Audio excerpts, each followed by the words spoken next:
this is my journal page. I decided instead of just making the gem, I'm thinking it's fun to make a story out of it, you know. So like on this one here, this one was a different way of that saying, and I kind of changed it around. Here's one: true friends are like gems, precious and rare. I'm still not finished with this. This will probably turn into more something like this one, but I'm going to teach you how to do these gems. I mean, you can start. You know, if you have a mixed media journal or even a piece of paper, whatever you've got in front of you. If you have something that makes a circle, I like this little circle template. If you don't have a circle template, even the bottom of a cup or something like this, you can trace around to make what you need to do. Oh, you need so you take your time to get your stuff, because I don't think I told you ahead of time. But a little fine tip, like a drafting pencil if you have one, or just a pencil. Is fine. I'm going to do it today with a pencil rather than a pen, but if you only have a fine tip pen, that's okay, because you can use that to make your lines. So a pencil or a pen, some watercolor. I'm going to just try it with watercolor, but if you don't have that, colored pencils are fine. Your circle thing for sure. And if you have a little straight edge, oh, okay, where did I put it? There it is. A little straight edge if you want. It's not necessary, but a circle. Let's get a perfect circle, however you want to get it, about 2 inches in diameter. And I'm going to just do mine right here. See if that's the same size. Which one's the same size? That, okay. So these templates are kind of handy because they have these little marks that show the north, south, east, west points.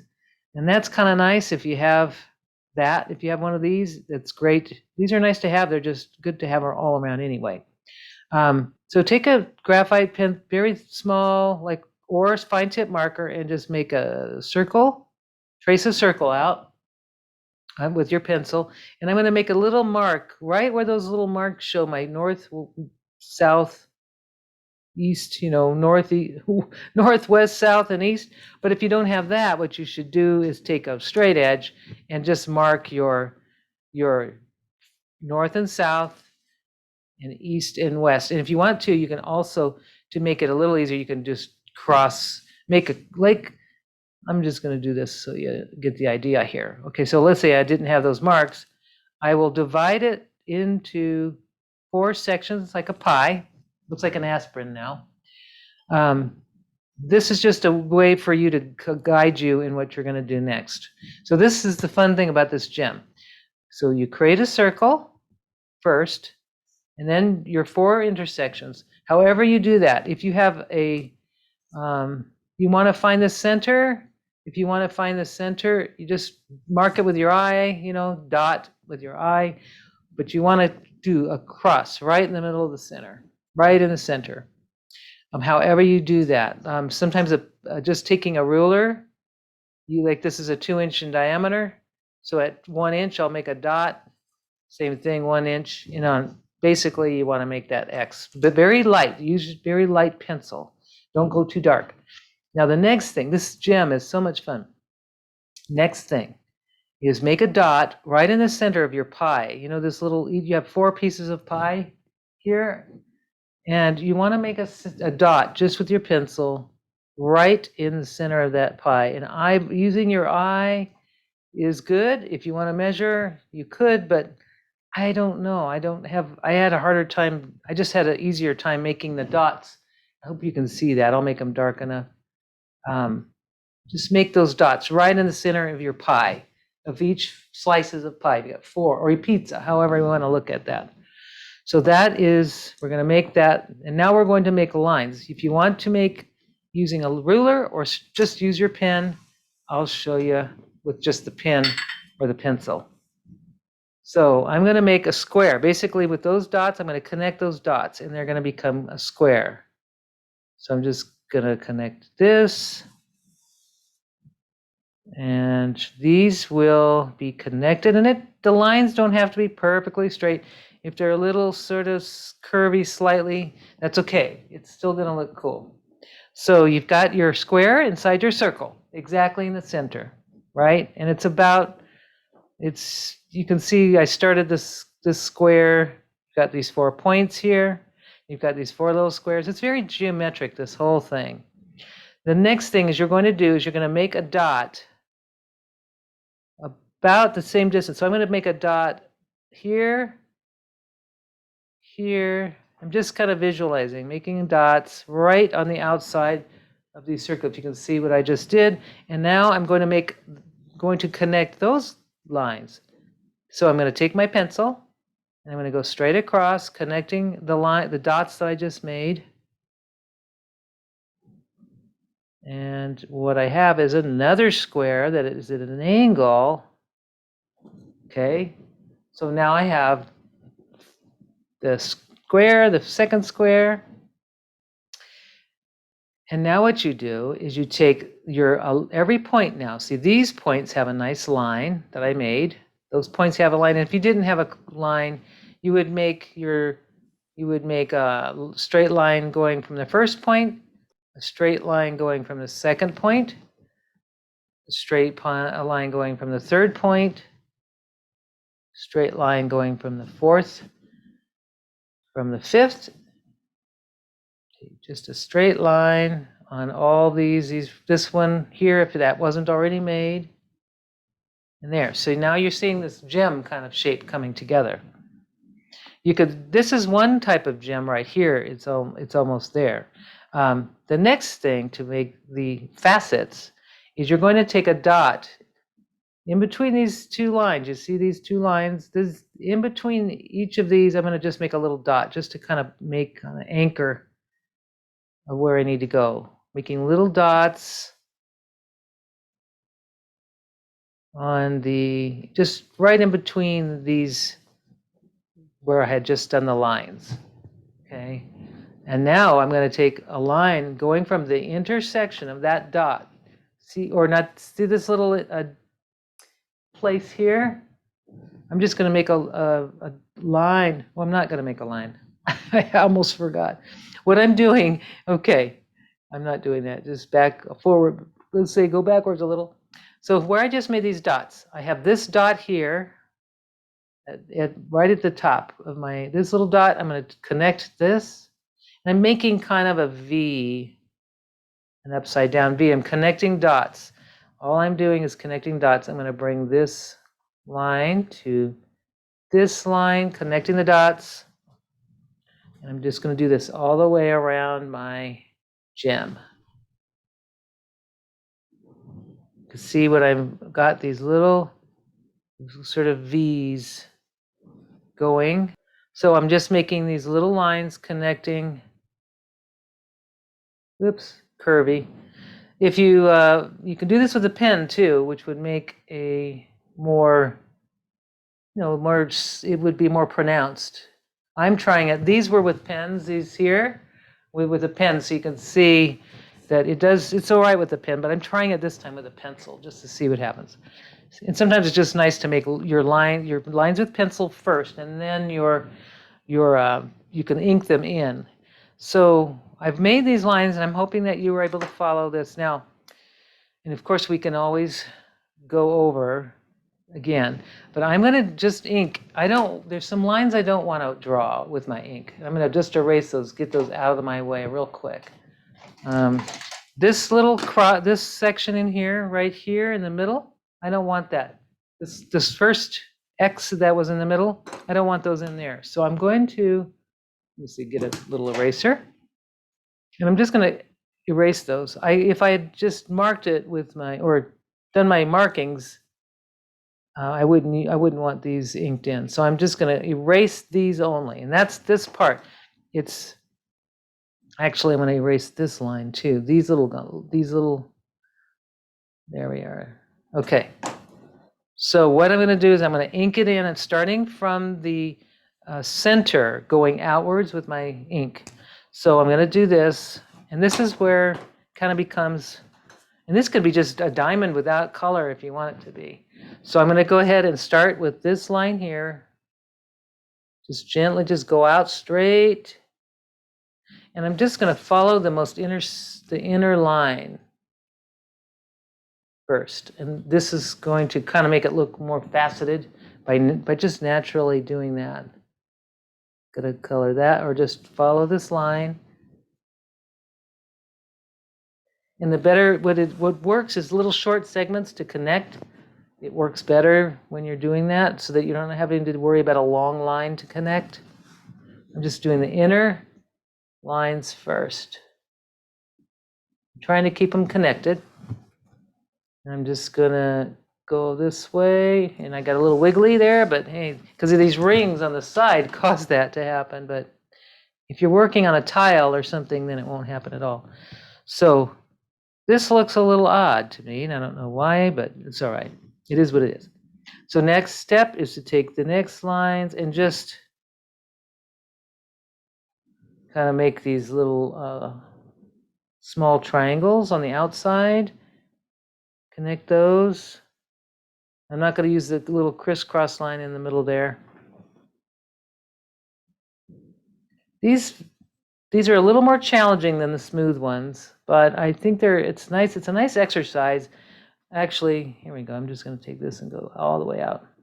What's nice about this exercise is that, although the gems may not be perfect, oops, here we go. I need to go that one.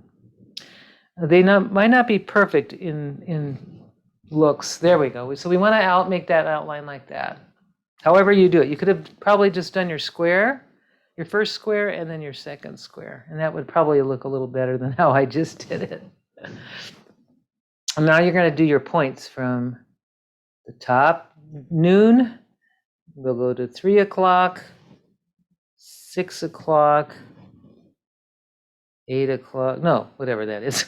I don't know what I'm doing. Sorry about that. There we go. I'm following that, not following all there's the 9 o'clock.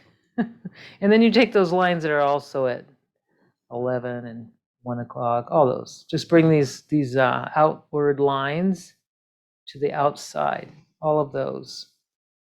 So you've got those, all of these little lines going on the outside. And then the very last, not the last, but you're going to make your V's. And you can rotate your paper if it's easier.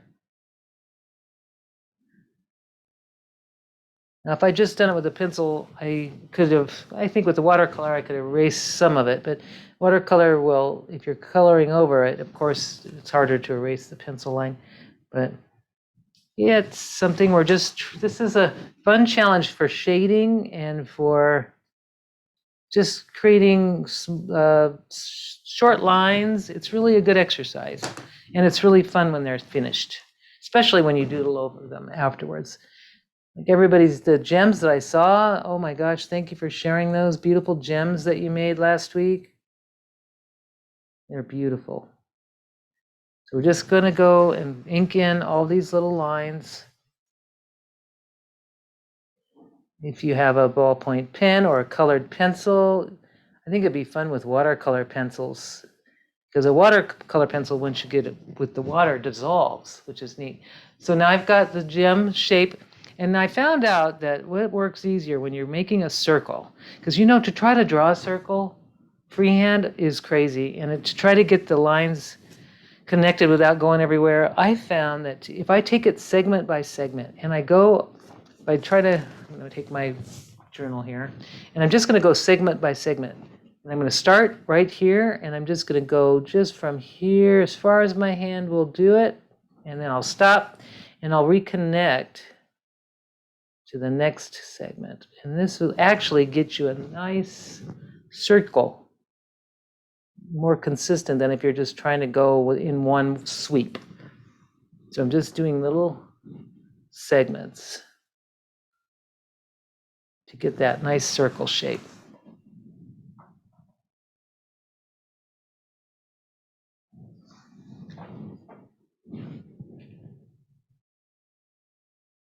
And slowly and mindfully, just, very slowly. And I'm working my way, I'm drawing away from me. It seems to be a little easier than going in, because I'm able to make larger sweeps with my pen. And then I've got my circle jointed. So it's all together. Now that is ready to do the coloring part. And usually at this point, I want to erase all the pencil marks that I made that I didn't want to ink in. So you want to just erase it. As long as your ink is dry, you go ahead and erase your lines. And now you've got your gem that you can start to color in. Now the best way I found, the other day, this one was last week, I did it with colored pencils. And the colored pencil was very, lots of labor. It was a little, it took me, it was just too long. I think I really enjoy the watercolor. I can show you how to do the colored pencil, but I think you'd enjoy the watercolor, to do it with watercolor, and maybe to start with watercolor and finish it with colored pencils might be kind of cool. So I'm just going to go ahead and just do this one, and I'm going to pick a color. You want to like a very medium tone or sort of light on the lighter side. Like, so I'm going to take, oh, let's see, I think I'm going to make this one a pink, like a pink color, or a red, maybe a ruby color. That'd be fun. So I'm going to grab a medium toned red color. I don't even know what that is. Maybe kind of a ruby color.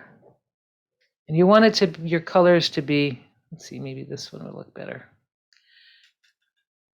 There we go. That's a nice red. So just get yourself a color and get it, kind of mix up a medium amount of it. And you don't want it too dark, so you're going to want to just lay it down, kind of a light wash, but you know, kind of in your medium tone. So I've got it. It's not too dark, but I'm going to be able to highlight and low light with this. This is the whole meaning of this. And just by itself, it's kind of cool when you just do it by itself, just like that. We could add highlights and things like that. If you found some areas that you'd want to keep lighter than normal, you know, like let's say I want this little section to be lighter, I'm going to kind of lighten this up a little bit. There, I'm just going to take my brush that I'm just trying to soak up some of that paint a little bit. By basically, I'm lifting it. And some watercolors are staining and some are lifting. I mean, you can lift them easily. And then I'm going to just dab it with my paper towel or whatever you have, a rag or a paper towel. You can kind of create highlights. You can do that actually throughout your whole, like find little places in your facets. Like I'll just take this little section here and then I'm going to pull up some of the color by just touching it, and then take a dry paper towel and then I lift. That one didn't lift very well, but oh well, I tried. That one was in there. But you can do it that way. That's one way of creating highlights. But hopefully, you know, if you keep your area pretty light, or like this isn't too dark, I can always do highlights with a pen as well. So I've got the basis for my stone, and now I'm going to have to start doing highlight and low light to get this dimension. And the way to do that is really, you can observe a stone if you have one. This one's like it's a round cut. It's called a round cut. It has a flat surface on the top with your facets kind of going, and it kind of goes down. So if you think of your light, kind of like the way we did our gems, you kind of think of the light source in it, or if you have a gem, even better. You can even have something like this. I found this at this little guy. This is, it says it's from GIA it's Gemology Institute, and it shows how these bezels and the facets, how they reflect. And that's actually, you can see just, there's the crown, the girdle they call it. It's interesting how they break down gems, but this is a nice little reference. I could send you a link on this, but we'll kind of use that. I'll use that as a guide on giving my reflections and my light areas. Is kind of a loose guide. So this part here is now, it's dry enough for me to work with. So you want to do your first glaze or your first layer, and then I'm going to take a darker color. Let's see, I'm going to try to get it's still red, but it's going to have a little bit of darkness, a little darker to it. And I'm going to take this, where this highlight is, I need to have a low light on the opposite side. So I'm just going to do a little, just a little glaze. It's not really much darker. I'm just going around the edge of this. Basically, I'm trying to, your highlight, where your highlight is, you want the low light to be on the opposite side. So I'm just kind of repeating kind of the look that I had on this side. I'm bringing it over here. And I could take my water and maybe I'm going to just blend this a little bit. There we are, like that. And now I've got kind of a reflection going on. So not a reflection, but that highlight and the low light. I'm just going to take my brush and just bring it here like this. So that's the top, that's the crown, the very top part. And I'm kind of imagining my light coming from over here in this section here. So this darkness is here. I'll probably have my facets will be reflecting light over here, and I'm going to leave that alone. But I'm going to take these over here on this side, because these little guys on this side, I'm going to just put a little color in those, just to kind of offset where this white is. I've got dark and light kind of working with each other, or they're next to each other, and that brings it out a lot better. I'm going to take this little facet, the next set of facets here, these little tiny triangles that are going out, and I'm just going to leave. I'm going to make these darker, and these are going to be lighter. So since I don't have, I don't have a, I have ink, of white ink, or I can use a white pen. Let's see, I'm just going to do a little white ink right now to do the light parts. If you have a white pen, that's good too. Or if you have gouache, that would be great. So I'm just going to do the light here. These little guys are going to be reflecting a lot of light. A white pen, if you have the Posca or Posca pen, that's great.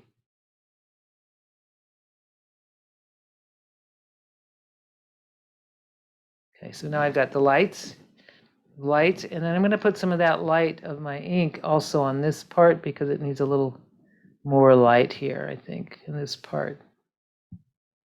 So I have those things happening there. And now it's a matter of just adding light and dark to everything. So you can add little highlights with your, of course, this brush it's a little more tedious, but you make these little areas of light. Imagining the light coming from over here, I'm just kind of creating some reflective areas by just kind of a curve. You can see I'm taking my brush and I'm kind of arcing it a little bit. I think you can see that. I'm going to also do the same with here, just kind of bring over these lights. And I'll just add the light since I've got the white light in my hand now. I've got the brush loaded, and might as well just do the highlights now. I could do the low lights after.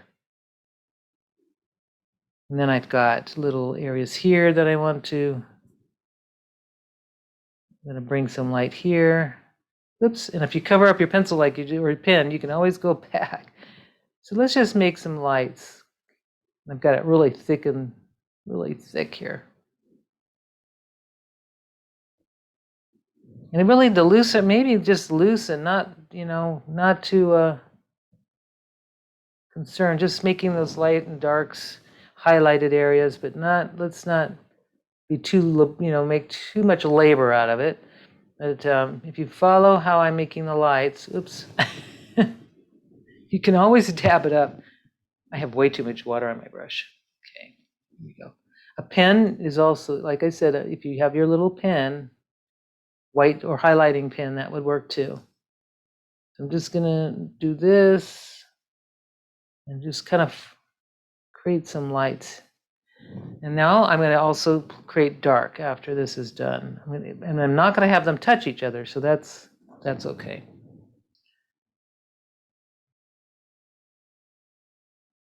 Just a little bit of light. And using your pen, it's probably easier than using the brush. So if you wanted to take colored pencils right now and shade with those, you could. Since I started with watercolor, I'm going to go ahead and keep going in watercolor. But shading with the colored pencils would work too. Now this is where I will take my low lights. I just want to add a little more intensity in this one and just kind of do some more low lights. And these will be next to the highlights. So As long as they're dry, I've got to make sure I've got some dry areas. Here's a place I can do it. So I'm just going to take right inside each facet, you want to do a little shading. So this little facet here, I've got it in, now it's got a pink actually. I'll just get that a little darker. And then just kind of make a corner of it shaded. And same thing with this one. I'm going to do the kind of go into this corner and I'm going to shade that too. Just a dark area. And it all comes together kind of, at first it's sort of like hard to visualize, but it all does come together. I'm making kind of a curved shape here. And I'm going to do the same here. I'm going to make a curved shape here, kind of the opposite of where I have my highlight. Same here, a little bit of, and just go around it, around your gem. Little tiny, and each little facet is its own little universe, and that's where you want to have the highlight and the low light, kind of separating where those drawn lines are. You just want to separate those, so each little facet. Go around like this one here. I'm going to go a little darker, I think, right in the corner, this outer corner. Just going to bring it in like this. And maybe all of those. I think maybe all of those need that corner. So I'm just going to, all these points, just kind of do it like in a curve. Starting maybe thin at the edge, and then as you go into this V, thicken it, and then kind of thinner again to the edge. I've got this one here, the last one.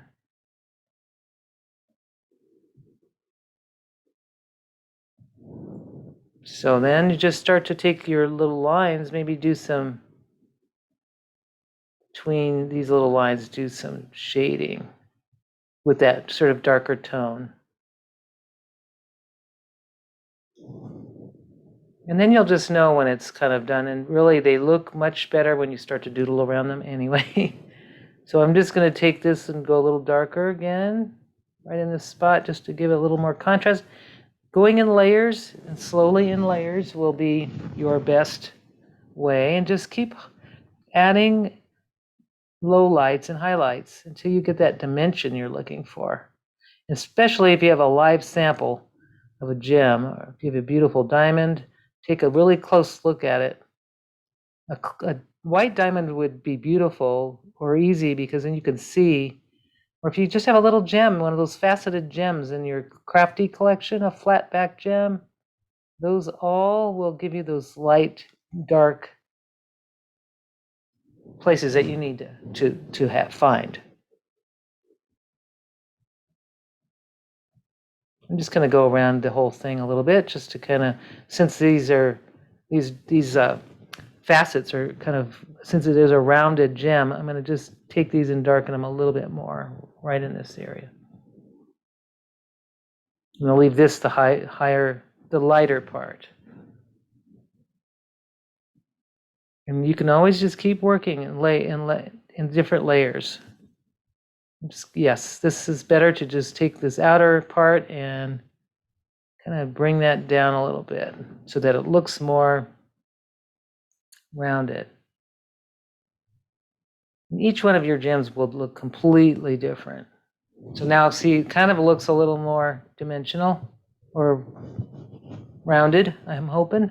I'll even go around here where these highlights were and kind of just make it. Oh, that white paint is really neat. It's kind of, the white becomes, when you mix it with the color, it's almost like a gouache. It kind of kind of becomes an opaque color. So I've got that. And if you wanted to really get some more highlights, is to take your pen and just keep making little highlights. Now the thing with this one, it's done.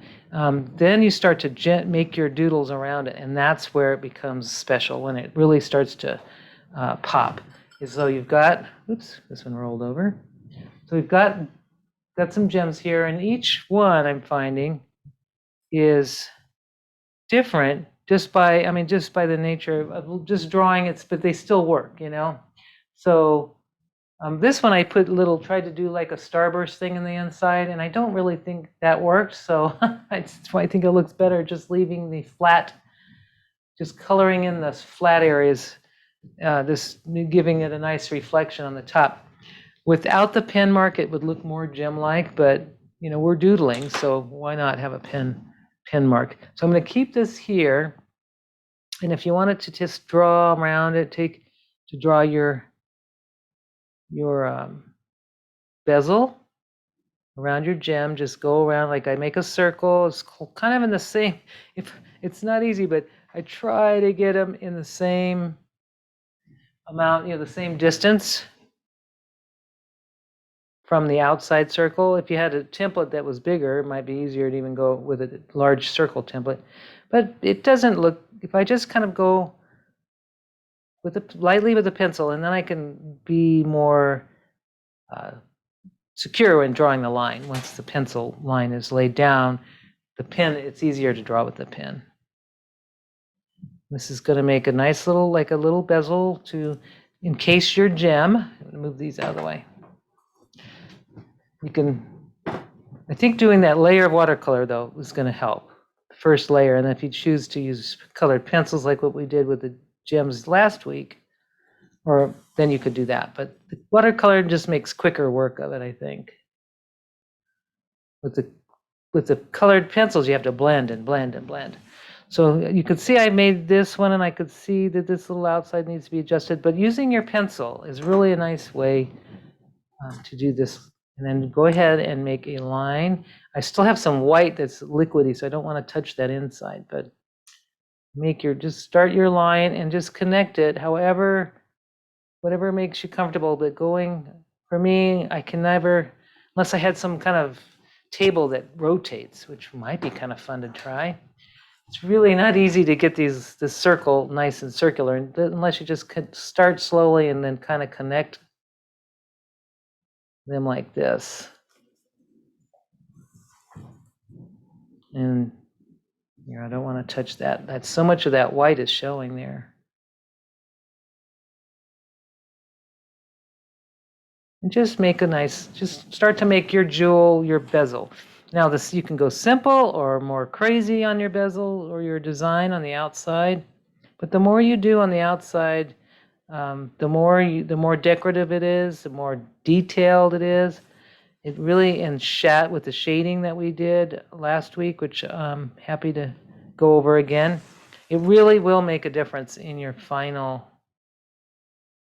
pieces.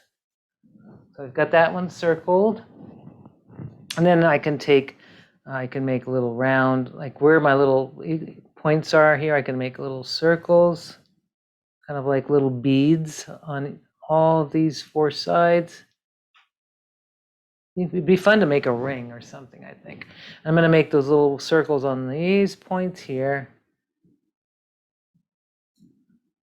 These little intersections where I had started. So now I've got these lines going. So now it looks like a little princess, one of those diamonds that are set in the middle of those prongs. I think that would be kind of fun to do that too. So you can just leave it like this, or you can enhance the outer part. I could have done that with a pencil and then shaded it, but I'm just taking my line and I'm just making it a little thicker, or just a thicker pen. I've just got a really thin one and I'm just making a thin, or thickening that line. But if you have a thicker pen, then you don't have to go over it. It's a thicker diameter nib will just do the same thing, and a lot easier than this. But this gives the whole thing more dimension and depth on the outside.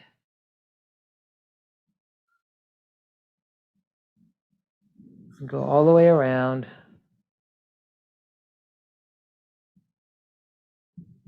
And then what you do is, after you've done that, you take a look at it. Sometimes just, back away from it a little bit. Just kind of blur your eyes a little bit, or just step away, or take your glasses off. However you do this, you want to take a look and see if the light and the darks are working for you.